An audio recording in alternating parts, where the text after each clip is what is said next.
नमस्कार, मनी गुरु की इस खास पेशकश में आप सभी का स्वागत है। मैं हूं स्वाति रायना। बाजार इन दिनों शानदार तेजी के साथ साथ रिकॉर्ड पर रिकॉर्ड बना रहा है। ऐसे में म्यूचुअल फंड निवेशकों के मन में कई सवाल हैं, जैसे क्या ये बाजार में निवेश का सही समय है, निवेश को लेकर क्या हो सही रणनीति, म्यूचुअल फंड में निवेश का कौन सा जरिया अपनाया जाए। मगर आपके मन में भी अगर ऐसे बहुत सारे ढेरों सवाल हैं तो आज के शो में आपके तमाम सवालों के जवाब आज हम देने वाले हैं। और इसमें हमारे साथ शामिल होंगे बहुत ही खास मेहमान। परिचय करा देते हैं। मिरर एसेट म्यूचुअल फंड के वाइस चेयरमैन एंड सीईओ स्वरूप आनंद मोहंती और ऑप्टिमा मनी के एमडी पंकज मटपाल। स्वरूप सर और पंकज जी, आप दोनों का बहुत स्वागत करते हैं मनी गुरु में आज हमारे इस कार्यक्रम में शामिल होने के लिए। बहुत अच्छा लग रहा है स्वरूप सर, आप पहली बार हमारे साथ आज के शो में शामिल हुए हैं और मौका भी बेहद खास है। हमने बस अब निफ्टी को देखा 25,000 मार्क क्रॉस करते हुए, और सबसे खास ये रहा कि सिर्फ 24 सेशन में ये 24K to 25K का माइलस्टोन निफ्टी ने पार किया है। सर, सबसे पहले आपसे समझना ज़रूरी है कि इस माइलस्टोन में क्या खास है। ये करीब 25-30 साल से ये काम कर रहा हूँ। फर्स्ट टाइम बहुत खुशी से ये कहना चाहता हूँ। पहले तो बहुत बहुत धन्यवाद स्वाति, आपके साथ फर्स्ट शो है, आप बहुत अच्छा शो चलाते हैं एंड शामिल होने के लिए thank you so much. But more important, देखिए एक हमेशा मार्केट अंडरलाइंग इकोनॉमी को दर्शाता है एंड आज के डेट में जो इंडिया का इकोनॉमी का स्ट्रेंथ है world wide, it is like an isolated island, और वही दर्शा रहा है। I mean both BSE NSE high इस पे हैं, और यहाँ से अगर आप देखें जब ये इकोनॉमी 4 ट्रिलियन 3.5-4 ट्रिलियन से 8 ट्रिलियन तक जाएगा, ऐसे बहुत दिन आगे जाके 7-8 साल में हम मनाएंगे। इसलिए जो अभी का स्टेटस है वो रिफ्लेक्शन जो अंडरलाइंग इकोनॉमी का स्ट्रेंथ का, और फर्स्ट टाइम आप देखें तो ये स्ट्रेंथ काफी ब्रॉड बेस्ड है। अब बिफोर कोविड आप जाएं तो इंडिया वाज मोर और लेस है कि सर्विस लेड इकोनॉमी था, बट अभी from service to manufacturing to consumption to broad expansion of the economy reflect करता है, और ये कोई मामूली बात नहीं है। The change in the country in the last 4 years is what is being reflected in the market. Swarup sir, आपका तो दशकों पुराना अनुभव है। आपने 30 दशक पुराना निवेशक भी देखा जो बाजार में अभी भी निवेश कर रहे हैं, बाजार के अलग अलग साइकिल से गुजरे हैं, उथल पुथल, उतार चढ़ाव, यूफोरिया एक्सपीरियंस किया है। तब का निवेशक और आज के निवेशक में सर क्या अंतर आपको लगता है? क्योंकि जिस तरीके से हम देख रहे हैं कि म्यूचुअल फंड इंडस्ट्री बढ़ रही है, एसआईपी धुआंधार आ रही है, क्या एक डिफरेंस आप महसूस कर रहे हैं? थोड़ा ऑनेस्टली बात करता हूँ स्वाति, डोंट माइंड। डिफरेंस देखिए 2 तरीके के हुए हैं। वन, पहले शॉर्ट टर्म इन्वेस्टर्स थे। First half of my career में लोग काफी मार्केट टाइम करते थे। अभी यही चेंज हुआ है कि इन्वेस्टर्स लॉन्ग टर्म हो गए हैं, 8-10 साल से निवेश कर रहे हैं, लेकिन जो निवेश की अवधि अभी भी शॉर्ट टर्म है। अगर म्यूचुअल फंड आंकड़े आप देखें तो ज्यादातर लोग रिटर्न अभी भी चेस कर रहे हैं, और ऐसा जब माहौल हो 2-3 साल से बाजार एक तरफा चले तो एक अंडरलाइंग जो इन्वेस्टर रहता है उसमें फियर हट जाता है, क्योंकि रिटर्न बहुत इजी आ जाते हैं, और जब फियर हटता है तो रिस्क भी हट जाता है, ग्रीड हावी हो जाता है। और ये अगर आप लास्ट 2 साल की डेटा देखें तो 40-45% प्रतिशत ऑफ इन्फ्लो स्मॉल कैप के तरफ झुक गए हैं। तो एक रिस्क क्या होता है? रिस्क वही होता है जहां पे ग्रीड और नीड मीट करें, ग्रीड और रिस्क मीट करें। जब आसान हो जाता है पैसा बनाना तो लोग ये दोनों भूल जाते हैं कि बाजार में रिस्क है, और ग्रीड पे थोड़ा ज्यादातर झुकाव हो जाता है, जो हम देख रहे हैं। इन्वेस्टर्स हमेशा याद रखें कि जब आप इक्विटी में निवेश करते हैं, रिस्क रहता है, कितना रिस्क है ये हमेशा जानना चाहिए। जब निवेश की एक जर्नी शुरू होती है तो शायद ये रिटर्न जनरेशन की जर्नी बनती है, बट धीरे धीरे जब आप मैच्योर करते हो तो आपको ये पता चलता है कि ये रिस्क मिटिगेशन की जर्नी है। थोड़ा ये सब मामले में थोड़ा अपने आप से रिस्क प्रोफाइल चेक करें तो बेटर हो। ओके, ग्रीड और फियर की बात आपने मोंती सर बहुत अच्छी कही कि बाजार की हल्की सी गिरावट में घबराहट होना और बाजार के हाई छूने पर एक ग्रीड आना एक स्वाभाविक हो गया निवेशक के लिए। पर मैं पंकज जी आपको डिस्कशन में लाना चाहती हूँ, आपका भी गहरा अनुभव है, आप इन्वेस्टर्स की मन की बात समझते भी हैं, उनको पहचानते भी हैं, उनके सवालों के जवाब भी देते आए हैं काफ़ी टाइम से। अभी ऐसे बाजार में जब लगता है कि हाँ बाजार नए शिखर छू रहा है, एक निवेश की सही रणनीति क्या अपनानी चाहिए एक इन्वेस्टर को? ग्रीड एंड फियर ये हमेशा देखिए होना ये चाहिए। जब मार्केट निचले स्तरों पे हो तब इन्वेस्टमेंट ज्यादा करना चाहिए, और जब मार्केट ऊंचाई पे हो तो वो समय होता है कि आप प्रॉफिट बुक भी कर सकते हैं। लेकिन अक्सर देखा जाता है कि जब मार्केट तेजी में होते हैं तब इन्वेस्टमेंट ज्यादा होता है, और जब भी मार्केट में थोड़ी गिरावट आती है तो इन्वेस्टर्स घबरा जाते हैं और यहां तक कि एसआईपी तक रोक देते हैं, जो कि बिल्कुल गलत है। तो आइडियली होना ये चाहिए कि आपके जो भी फाइनेंशियल गोल्स हैं, आपका जैसा भी रिस्क एपेटाइट है, टाइम होराइजन है, उसके हिसाब से आपको निवेश करना चाहिए। तो एक रूल बेस्ड तरीके से आप इन्वेस्टमेंट करें, ना तो लालच में आकर आपको एक ही एसेट क्लास में इन्वेस्टमेंट कर देना चाहिए, और ना ही घबरा कर आपको किसी वक्त पर अपने इन्वेस्टमेंट को रिडीम करना चाहिए या फिर एसआईपी रोकनी चाहिए। तो बेसिकली पहले गोल सेट कीजिए और अपनी जरूरत के हिसाब से मार्केट कैसा भी हो आप उसमें डटे रहिए। ओके। मोहंती सर, अभी इस बाजार में समझना ज़रूरी है कि आप निवेश के मौके सर कहाँ देख रहे हैं, क्योंकि हम अलग अलग साइकिल में अलग कैटेगरीज को उभरता हुआ देखते हैं। हमने तेज देखा, स्मॉल कैप मिड कैप के नाम रहा, अब थोड़ा सा वो जो फिज या कैसे कि फ्रॉड था वो थोड़ा हटा है। अब कई जगह या कई जो इन्वेस्टर्स हैं उनका रुझान लार्ज कैप की तरफ भी जा रहा है। पर आपकी नज़र में अभी कहाँ पर फोकस करने की ज़रूरत है, कहाँ बनेगा पैसा? स्वाति जी, जैसे पंकज जी ने एकदम सही बोला कि पहले गोल के हिसाब से निवेश होता है, गोल से ही आपका एसेट एलोकेशन बनता है। अगर मैं सिर्फ म्यूचुअल फंड फ्लोज के तहत देखूं तो लास्ट 2 साल से रिस्की एसेट्स थोड़े ज्यादा एक्यूमुलेट हुए हैं इस लोगों के पोर्टफोलियो में। एलोकेशन के हिसाब से मेरा ये मानना है कि बाजार में इन्वेस्टेड रहना चाहिए, लेकिन अगर पोर्टफोलियो का थोड़ा रिस्क ज्यादा हो गया हो, जैसे आप सही कह रहे हैं, थोड़ा लेस रिस्की एसेट्स ओन करना बेटर होगा। Large cap, flexi cap, multi cap, ऐसा वो जगह हम डेफिनेटली आज के डेट में रेकमेंड करते हैं। मल्टी एसेट एक बहुत अच्छा कैटेगरी बन गया है, क्योंकि कमोडिटीज का ये जो ग्लोबल टर्मोइल में एक कमबैक रहा है, वो शायद रहेगा कुछ दिन। सो एक मल्टी एसेट भी बहुत अच्छा एक कैटेगरी बनते हुए नजर आ रहा है हमें। लेकिन कुछ अच्छे लॉन्ग टर्म सेकुलर थीम्स भी लोग कॉन्सेंट्रेट कर सकते हैं। Please don't confuse between sector and themes. Themes बड़े होते हैं, हमें कंजम्पशन बहुत अच्छा लगता है। यहाँ से India is poised to go from low and mid level consumption to mid and high level consumption, तो ये कंजम्पशन कंट्री रहेगा। मैन्युफैक्चरिंग 2 साल से हम ये कह रहे हैं, हमारा एक इंडेक्स भी है मैन्युफैक्चरिंग पे, एक्टिव में नहीं है लेकिन पैसिव में। मैन्युफैक्चरिंग हमें नेक्स्ट 15 ईयर्स इंडिया का एक चेंज वो डेफिनेटली अच्छा लगता है। कोई अगर अर्ली कैच करना चाहे तो मैन्युफैक्चरिंग देख सकते हैं। हेल्थ केयर, बैंकिंग दोनों अच्छे लगते हैं। तो जो 4 पिलर्स ऑफ इंडिया वो हमें बहुत अच्छे लगते हैं, कंजम्पशन, मैन्युफैक्चरिंग, हेल्थ केयर और बैंकिंग।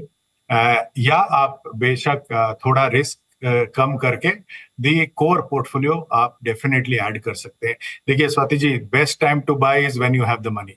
बाजार आप टाइम ना करें। अगर एक पोर्टफोलियो मैनेजर आप हायर कर रहे हैं in the form of fund manager, आप निवेश उनको दें और अपना काम खुद करें और बाजार उनको चलाने दें। बिल्कुल सर। और पंकज जी, सही तरीका बाजार में इन्वेस्टमेंट का, कई इन्वेस्टर्स कहते हैं क्या एक साथ पैसे डाल दिया जाए जब बाजार में अच्छा हमें माहौल दिख रहा है, या फिर छोटे छोटे टुकड़ों में हम जो एसआईपी कहते हैं एसआईपी करके पैसे कमाए जाए, उसको बढ़ाया जाए, दुगना तिगना किया जाए। अभी क्या सही तरीका आपकी नज़र में? स्वाति जी, दोनों अलग अलग चीजें हैं। देखिए, अगर आप ये सोचते हैं कि जो रेगुलर इनकम होगी उससे आप निवेश करेंगे तो एसआईपी बहुत अच्छा जरिया है। लॉन्ग टर्म में हमने देखा है, कई रिसर्च भी प्रूव करती है कि यदि आप 7 साल या उससे अधिक समय के लिए एसआईपी करते हैं तो आपका रिस्क यहां पर मिटिगेट हो जाता है। लेकिन यदि ऑलरेडी पैसा अवेलेबल है आपके पास, तो इसका मतलब ये नहीं है कि आप पैसे को सेविंग्स में रखें और फिर आप एसआईपी करें। तो ऐसे में जैसा अभी स्वरूप सर भी कह रहे थे कि ये तो पॉसिबल नहीं है कि आप टाइम करेंगे मार्केट को, तो जब पैसा है आपके पास वो सही समय है निवेश करने के लिए। तो लमसम में पैसा है और आपके पास समय है, तो आप लॉन्ग टर्म के लिए उसे निवेश कीजिए, आप इक्विटी में निवेश कीजिए। अगर समय थोड़ा कम है तो आपके पास और बहुत सारी चॉइसेस हैं। आप हाइब्रिड फंड्स में निवेश कर सकते हैं, जैसे कि बैलेंस एडवांटेज फंड्स हैं या फिर मल्टी एसेट एलोकेशन फंड्स हैं। तो इस तरह के फंड्स में कर सकते हैं, लेकिन आप ऐसा नहीं कि पैसा अवेलेबल है और फिर आप उसे इन्वेस्ट नहीं कर रहे हैं, मार्केट टाइम करने की कोशिश कर रहे हैं, शायद वो सही नहीं होगा। तो जब पैसा हो आप उसे निवेश करें, लेकिन जो स्कीम्स है उसका सिलेक्शन सही होना चाहिए। बिल्कुल। तो सही स्कीम का सिलेक्शन, पहले गोल सेट कीजिए, फिर एसेट एलोकेशन होगा, फिर स्कीम के लेवल पर एलोकेशन करने की ज़रूरत है। ये एक चरणबद्ध तरीका है जो आप अपने इन्वेस्टमेंट जर्नी में अपना सकते हैं और अपनाने चाहिए भी। स्वरूप सर, अभी बहुत चर्चा चल रही है 250 रुपए के एसआईपी की, माइक्रो एसआईपी कहें या सैशे एसआईपी कहें, बहुत सारे नाम इसे दिए जा रहे हैं। अभी तो हाल में सेबी ने एक बार फिर से इस पूरे आइडिया को फ्लोट भी किया है। आपसे समझना चाहते हैं 250 रुपए की एसआईपी पर आप क्या समझते हैं? एक पेनिट्रेशन बढ़ेगा इस ये सोच के हम 250 रुपए का एसआईपी इंडस्ट्री लाने की कोशिश कर रही है। बट इन्वेस्टर को खुद देखना पड़ेगा कि 250 रुपए में गेन हो के कितना बनेगा। देखिए, अपने जो नीड के हिसाब से आपको इन्वेस्ट करना चाहिए। और प्रॉब्लम यही है स्वाति जी कि लोगों को नया फोन खरीदने में कोई दिक्कत नहीं आती है या नया टीवी लेने में कोई दिक्कत नहीं आती है। जब निवेश की टाइम हो तो काफी सोच समझ के निवेश होता है, जबकि वो पहले होना चाहिए। तो अपने नीड के हिसाब से अगर इन्वेस्ट करें, मैं आज के डेट में इंडिया में किसी को नहीं मानता हूं कि 250 रुपए का निवेश उनके नीड के हिसाब से हो। बट ये एक अच्छा जरिया है to start understanding the market. अगर जरिया देखें तो बहुत सही है। अगर नए पेनिट्रेशन इन्वेस्टर्स आए तो बहुत बढ़िया। अभी हार्डली एनी पेनिट्रेशन हुआ है इन द कंट्री। इसके जरिए में अगर नए निवेशक जुड़ सकते हैं तो आगे जाके इंडस्ट्री के लिए बहुत बहुत बढ़िया हो सकता है। ओके, तो as a mutual fund industry representative sir, क्या तैयारी की आपको लगता है ज़रूरत है? क्या कुछ, क्योंकि अभी बहुत सारे एएमसीज हैं वो छोटे टिकट की एसआईपी करती तो ज़रूर है, बट यू थिंक कोई तैयारी की ज़रूरत है? ज़्यादा से ज़्यादा निवेशक इसमें और आकर्षित होंगे? देखिए, तैयारी कोई जरूरत नहीं है। जिस दिन से बोला जाएगा शुरू करने के लिए, इंडस्ट्री तो रेडी है। काफी लोग बिकॉज कॉस्ट इसमें आ जाते हैं, शायद इसीलिए नहीं करते हैं। हम इसीलिए नहीं करते हैं कि कॉस्ट ऑफ ट्रांजैक्शन होता है वो काफी हाई होता है। इसलिए 250 रुपए का एसआईपी जस्टिफाई करने में बहुत बहुत मुश्किल हो जाता है। बट मेरा एक पर्सनल मानना है कि अगर 250 रुपया लोग निवेश करें, ऐसे बहुत कम लोग हैं जिनका एसेट एलोकेशन और इन्वेस्टमेंट नीड के हिसाब से 250 रुपया ही लगेगा। डेफिनेटली उससे ज्यादा लगेगा। इंडिया में जब रिटायरमेंट या पेंशन नहीं है और रिटायरमेंट इतना बड़ा टिकिंग बॉम्ब है, the amount of investment needed पर पर्सन इससे बहुत ज्यादा है। बट अगर कल को बोला जाए तो हम डेफिनेटली करेंगे, क्यों नहीं करेंगे। इसके फायदे हैं, मैं नहीं कह रहा हूँ कि ये अच्छे नहीं है। ये प्लग एंड प्ले है, ऐसा कोई स्टार्ट करने में कोई दिक्कत। ओके सर, एक छोटे से ब्रेक के लिए रुकते हैं क्योंकि काफ़ी दिलचस्प कॉन्वर्जेशन चल रही है स्वरूप मोहंती जी से और पंकज मटपाल जी से भी, पर तुरंत लौटते हैं, बने रहिए हमारे साथ।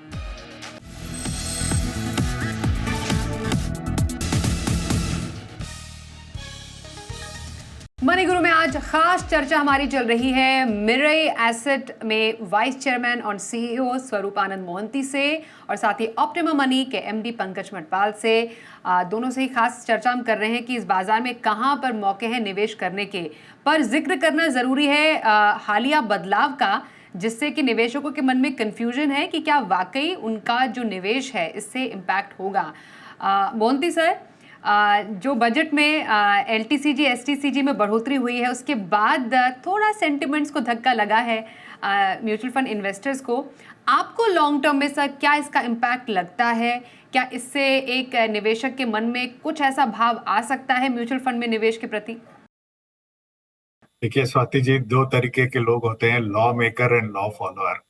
मैं लॉ फॉलोअर हूँ, तो टैक्स कितना बढ़ा है उसमें मेरा कोई से नहीं है। अगर टैक्स बढ़ गया है, मैं यही उम्मीद रखूंगा कि अभी ये बरकरार रहे तो बेटर है। Consistency of taxation is always good.